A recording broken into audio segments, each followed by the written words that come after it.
दिल्ली के उत्तर में स्थित एक शांत इलाका बुरारी, एक ऐसा इलाका जहां हर सुबह दुकानें खुलती हैं, बच्चे स्कूल जाते हैं और लोग एक दूसरे को नाम से जानते हैं।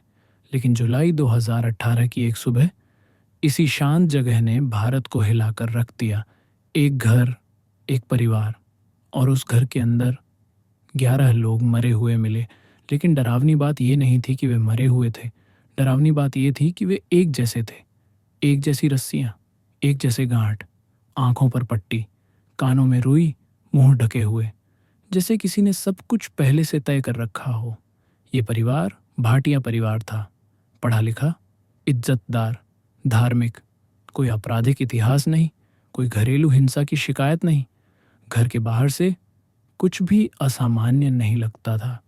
उस सुबह जब पड़ोसियों ने देखा कि दुकान नहीं खुली, फोन कॉल्स का जवाब नहीं मिला, तो पुलिस को बुलाया गया। पुलिस ने जब घर का दरवाजा खोला तो जो दृश्य सामने था वो किसी ने सपने में भी नहीं सोचा था। 10 लोग छत से लटके हुए थे। एक बुजुर्ग महिला अलग कमरे में मरी हुई थी। सब शांत था, कोई चीख नहीं, कोई संघर्ष के निशान नहीं, जैसे सबने बिना सवाल किए सब मान लिया हो।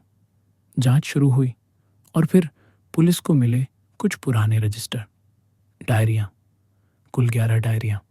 इन डायरियों में दिनों की तारीखें थीं, घरेलू बातें थीं और धीरे धीरे अजीब निर्देश। किसे कहाँ खड़ा होना है, किस समय क्या करना है, किस तरह आंखें ढकनी है। इन डायरियों में एक नाम बार बार आता था, बड़े पापा। परिवार का विश्वास था कि बड़े पापा अब इस दुनिया में नहीं है, लेकिन उनकी आत्मा परिवार को मार्गदर्शन दे रही है। डायरियों में लिखा था कि ये सब करना मौत नहीं है, बल्कि एक परीक्षा है कि अगर सब सही किया गया तो परिवार सुरक्षित रहेगा और सब ठीक हो जाएगा।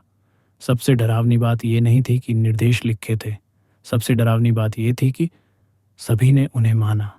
किसी ने सवाल नहीं किया, किसी ने विरोध नहीं किया।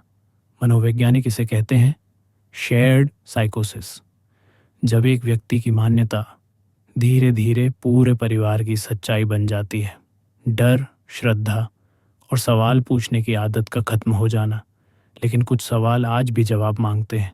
अगर ये सिर्फ अंधविश्वास था तो किसी ने आखिरी पल में खुद को क्यों नहीं बचाया? अगर ये एक योजना थी तो बुजुर्ग महिला की मौत अलग क्यों थी? और सबसे बड़ा सवाल, अगर सब कुछ लिखा हुआ था तो वो डायरी अचानक वहीं क्यों रुक गई? पुलिस ने केस बंद कर दिया। इसे सामूहिक आत्महत्या बताया गया, लेकिन सच्चाई कागजों से ज्यादा भारी होती है। आज भी जब उस घर के सामने से लोग गुजरते हैं तो धीमे से यही सवाल पूछते हैं, क्या ये सिर्फ अंधविश्वास था या डर के कारण कोई बोल ही नहीं पाया? आप क्या सोचते हैं?